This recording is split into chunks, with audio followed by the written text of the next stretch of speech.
आता बघूया nickel cadmium storage cell. Nickel कॅडमियमला सिम्बॉलिकली असं पण दाखवता येतं, nickel cadmium storage cell, nickel cadmium storage cell. Battery म्हटले का cell, cell. Nickel cadmium storage cell. काय म्हटले, निकेल कॅडमियम स्टोरेज सेल. परत एकदा nickel cadmium storage cell. Nickel मधला एन आहे, कॅडमियम मधला कॅड, असं ते निकेल कॅडमियम स्टोरेज सेल आहे. आता what is nickel cadmium storage cell? Nickel cadmium storage cell, it is a secondary dry cell. It is a secondary dry cell. It is a secondary dry cell. It is a secondary dry cell. It is a secondary dry cell. म्हणजे already आपण dry cell बघितलाय. तिथं मी हे पण सांगितलं होतं की तो ड्राय सेल आपल्याला रिचार्ज करता येत नाही, म्हणून तो सेकंडरी वोल्टाइक सेल आहे का प्रायमरी वोल्टाइक सेल आहे? तर तो प्रायमरी वोल्टाइक सेल होता. हा प्रायमरी वोल्टाइक सेल आहे का सेकंडरी वोल्टाइक सेल आहे? सेकंडरी वोल्टाइक सेल आहे. सेकंडरी ड्राय सेल म्हणजेच काय, dry cell that can be recharge. म्हणजे हा पण ड्राय सेलच आहे, that can be recharge. Dry cell that can be recharge. Dry cell that can be recharge. Nickel cadmium storage cell is a secondary dry cell. As it is a secondary, we can recharge it. Already जो आपण dry cell बघितलाय तो recharge करता येत नाही, म्हणून तो primary voltaic sale होता. हा रिचार्ज करता येणार आहे, म्हणून याला सेकंडरी वोल्टाइक सेल म्हटले. आणि सांगितले dry cell that can be recharge. पर एकदा सांगितले dry cell that can be recharge. पर एकदा सांगितले dry cell that can be recharge. That is nickel cadmium storage cell. आता याच्यामध्ये ॲनोड कोण आहे? ॲनोड कॅडमियम आहे. बरं, आता वोल्टाइक सेल म्हणूनच बघायचं आहे, म्हणून ॲनोडवरती निगेटिव्ह चार्ज दाखवलाय, कॅथोडवरती पॉझिटिव्ह चार्ज दाखवलाय. जसा लेड स्टोरेज बॅटरीमध्ये लेड ऑन लेड ऑक्साईड होता, लेड डायऑक्साईड, तसाच nickel oxide supported on nickel आहे. निकेलचे ऑक्सिडेशन स्टेट किती आहे निकेल ऑक्साईडमध्ये? +4. किती आहे? +4. किती आहे? +4. म्हणजे NiO2. जरा कंपॅरिझनने अभ्यास करा. जसा कॅथोड लेड स्टोरेज बॅटरीमध्ये लेड ऑक्साईड PbO2 होता, ऑक्साईड ऑफ लेड होता PbO2, तिथं पण लेडवरती ऑक्सिडेशन स्टेट, लेडची ऑक्सिडेशन स्टेट +4 होती. तशी इथं nickel oxide supported on nickel, तिकडं लेड होता, लेडचं ऑक्साईड होतं ऑन लेड. ओके, तसं इथे काय, nickel oxide supported on nickel, तिकडं तो पण कॅथोड म्हणून होता. कशाच्या वेळेस? गॅल्व्हॅनिक सेलच्या वेळेस. तसा इथं पण हा कॅथोड म्हणूनच आहे. ओके, चला रिएक्शन बघूया. Electrolyte, before that electrolyte is basic. जसं तिकडं आपण ॲसिड घेतलं होतं तसं आपण बेसिक घेतो.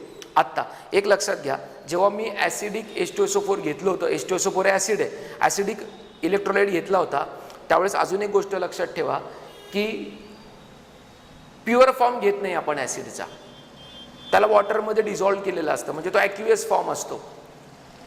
तसा ॲक्युअस फॉर्म होता तो, म्हणून तिथे वॉटर होतं, 38% होतं बाय मास, म्हणजे 38 ग्रॅम जे होतं ते H2SO4 होतं आणि उरलेलं सगळं पाणी होतं.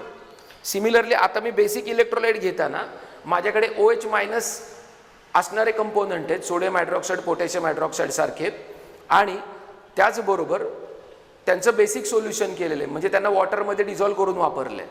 म्हणजे आपल्या ते इलेक्ट्रोलाइट आहे त्याच्यामध्ये पाणी पण आहे प्लस बेस पण आहे, कारण ते ॲक्युअस सोल्युशन आहे जे काय बेसचं आहे ते.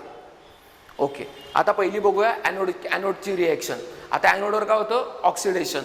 सगळ्यांना माहिती आहे ॲनोड कोण आहे? कॅडमियम, म्हणून कॅडमियम. ओके, कॅडमियम 2 इलेक्ट्रॉन सोडून देईल. कॅडमियमनी 2 इलेक्ट्रॉन जर का सोडून दिले तर तो काय करेल? CD2+ 2 इलेक्ट्रॉन, बरोबर. आणि म्हणजे CD2+ या 2 OH- बरोबर कंबाईन होऊन त्यांनी तयार काय केले? कॅडमियमचं हायड्रॉक्साईड तयार केलंय, आणि 2 इलेक्ट्रॉन तुम्हाला राईट हँड साईडला दिसतात. परत एकदा लक्षात घ्या, कॅडमियमचं जर का ऑक्सिडेशन झालं तर कॅडमियम 2 इलेक्ट्रॉन डोनेट करेल CD2++ 2 इलेक्ट्रॉन, आणि ते CD2+ 2 OH- बरोबर कंबाईन करून कॅडमियमचं हायड्रॉक्साईड तयार झाले, आणि 2 इलेक्ट्रॉन तुम्हाला रिलीज झालेले दिसलेत, डोनेट केलेत कॅडमियमनी, म्हणजे ते ऑक्सिडेशन झाले, आणि म्हणून ते ॲनोडिक ऑक्सिडेशन आहे. ते इलेक्ट्रॉन जेव्हा एक्सटर्नल सर्किटमधनं फिरून कॅथोडकडे येतील, म्हणजे कोणाकडे येतील? Nickel oxide supported on nickel. Okay, कुठनं? इंटरनली का एक्सटर्नली? एक्सटर्नली. एक्सटर्नल सर्किटमधनं कॅडमियमनी सोडलेले 2 इलेक्ट्रॉन एक्सटर्नल सर्किटमधनं जेव्हा ॲनोडकडे का कॅथोडकडे? कॅथोडकडे जेव्हा येतील त्यावेळेस निकेल ऑक्साईड प्लस मी सांगितलं ॲक्वियस सोल्युशन असतं बेसचं म्हटल्यानंतर वॉटरच्या प्रेझेन्समध्ये ते 2 इलेक्ट्रॉन निकेल ऑक्साईड आता कशा पद्धतीने हँडल करणार आहे ते मी तुम्हाला सांगणार आहे. ओके, मी मेकॅनिझम सांगण्यापेक्षा रिॲक्शन कशी लक्षात ठेवायची त्यासाठी म्हणून हे सांगत आहे. हे माझं तुम्हाला कळकळीचं नम्र निवेदन आहे की मी आत्ता जे सांगणार आहे ते मेकॅनिझम सांगण्यापेक्षा तुम्हाला रिॲक्शन कशी समजावी किंवा ती लक्षात कशी राहावी यासाठी म्हणून सांगणार आहे. आता लक्षात घ्या, निकेल ऑक्साईडमध्ये निकेलची ऑक्सिडेशन स्टेट आहे +4 आणि ऑक्सिजन O2 म्हणजे तो काय झाले O2 मायनस 2O2 मायनस झाले ते म्हणजे निकेल +4 आणि 2O2 मायनस आहे. इथं जे वॉटर आहेत त्याच्यामध्ये 2H+ आहेत आणि 2 OH मायनस आहेत. बरोबर आहे असं मी म्हणू शकतो. म्हणजे वॉटर 2H+ 2OH मायनस. परत एकदा सांगतोय रिॲक्शन लिहिता यावी ती पाठ करायला लागू नये म्हणून मी हे सांगतोय. मेकॅनिझम असं असलंच पाहिजे असं नाही. NiO2 Na4+ 2O2 मायनस आणि हे 2OH मायनस आणि 2H+ हे 2 इलेक्ट्रॉन Na4+ ॲक्सेप्ट करेल. म्हणजे निकेलचं काय झालं रिडक्शन का ऑक्सिडेशन रिडक्शन. आणि आपल्याला रिडक्शनच करायचं कारण हे कॅथोडिक रिडक्शन आहे. कारण कॅथोडवरती काय होतं रिडक्शन होतं. म्हणजे हे जे 2 इलेक्ट्रॉन आहे ते Ni4+ ॲक्सेप्ट करणार आहे. हे जे 2 इलेक्ट्रॉन आहेत जे एक्सटर्नल सर्किटमधनं कुणाकडनं आलेत तर ते ॲनोडकडनं आलेत. ॲनोडकडनं आलेले 2 इलेक्ट्रॉन निकेल ऑक्साईडपाशी आल्यानंतर काय होतंय ते असं काहीतरी होतंय त्याची आपण चर्चा करतोय. ते 2 इलेक्ट्रॉन जर का Na4+ खाल्ले तर तो आता काय होईल Na4+ आणि हे 2 इलेक्ट्रॉन मिळून मला काय मिळेल Ni2+ आणि या 2 O2 मायनसनी हे 2H+ खाल्ल्यामुळे बघा एका O2 मायनसनी एक H+ खाल्ल्यावर एक OH मायनस मिळाला आणि दुसऱ्या O2 मायनसनी एक H+ खाल्ल्यावर दुसरा OH मायनस मिळाला. हे 2 OH मायनस आणि ऑलरेडी असणारे 2 OH मायनस माझ्याकडे किती OH मायनस झाले 4 OH मायनस झाले. आणि 4 OH मायनस झाल्यामुळे याच्यातले 2 OH मायनस आता Na2+ ला अटॅच होतील आणि आता NiOH ट्वाइस दिसेल आणि या 2 OH मायनस याच्याबरोबर कंबाईन झाल्यामुळं जे उरलेले 2 OH मायनस आहेत ते तुम्हाला इथं दिसतात.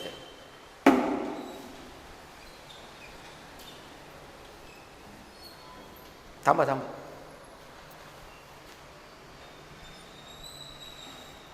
परत एकदा सांगतो नीट बघ.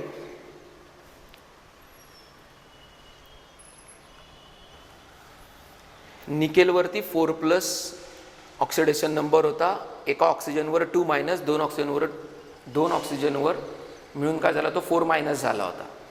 म्हणजे ते 2O2 मायनस झाले Na4+ झाले. हे 2H+ आणि 2OH मायनस झाले 2 इलेक्ट्रॉन झाले. हे 2 इलेक्ट्रॉन या निकेल 4+ खाल्ल्यावर तो Na2+ झाला. एक H+ एक O2 मायनस घेतल्यावर एक OH मायनस 2H+ 2O2 मायनसनी घेतल्यावर 2OH minus 2OH minus 2OH minus 4OH minus.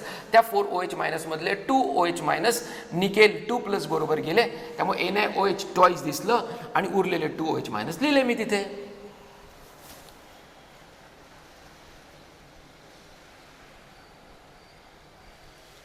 कळलं? Good, very good, fantastic. म्हणजे आता सगळ्यांना कॅथोडिक रिडक्शन सुद्धा कळलं असेल आणि मग या दोघांचे ॲडिशन करून ओव्हरऑल रिॲक्शन सेल रिॲक्शन लिहिली. त्याच्यामध्ये ऑब्व्हियसली 2 इलेक्ट्रॉन आणि 2 इलेक्ट्रॉन काय झाले कॅन्सल झाले. म्हणून तुम्हाला कॅडमियम NiO2 त्याचबरोबर 2H2O दिसतंय. त्याचबरोबर इकडचे 2OH मायनस आणि इकडचे 2OH मायनस सुद्धा काय होणार आहे कॅन्सल होणार आहे. म्हणजे उरलं काय कॅडमियमचा हायड्रॉक्साईड आणि निकेलचा हायड्रॉक्साईड.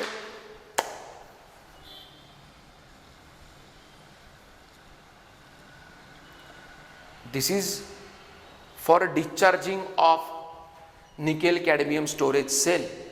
रिचार्जिंगला ऑब्व्हियसली काय होईल हे आता तुम्ही अंदाज लावू शकता.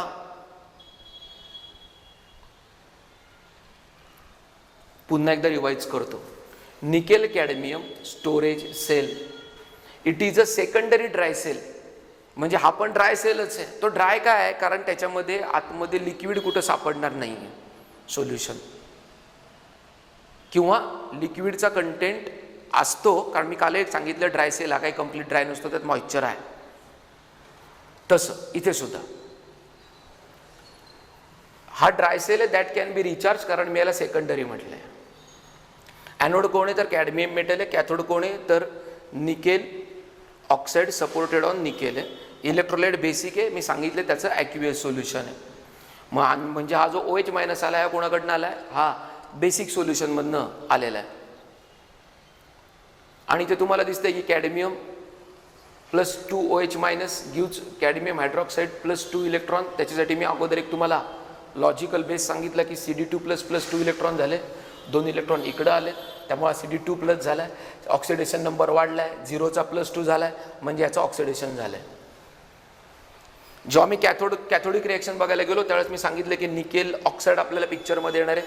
त्याची ऑक्सिडेशन स्टेट +4 आहे, 2O2 मायनस आहे, 2H2O 2H plus 2OH minus, 2 electron आहेत, ते 2 इलेक्ट्रॉन ॲक्सेप्ट केलेत, तो Na2 प्लस झाला आहे, 4OH मायनस झालेत, त्यातले 2 OH मायनस याला जोडले जाणार आहेत आणि निकेलचा हायड्रॉक्साईड मिळणार आणि 2OH मायनस मिळणार आहे. जेव्हा मी ॲडिशन करायला घेतली त्यावेळेस 2 इलेक्ट्रॉन 2OH मायनस कॅन्सल झाले आणि मला ओव्हरऑल रिएक्शन मिळाली.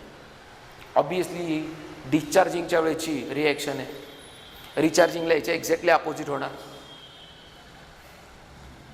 ते आपण नंतरच्या काही सेशन्समध्ये बघू.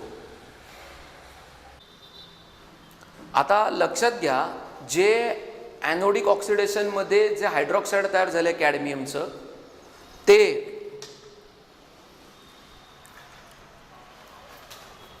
सॉलिड स्वरूपात आहे आणि कॅथोडच्या केसमध्ये जे निकेलचं हायड्रॉक्साईड झाले ते पण सॉलिड स्वरूपात आहे.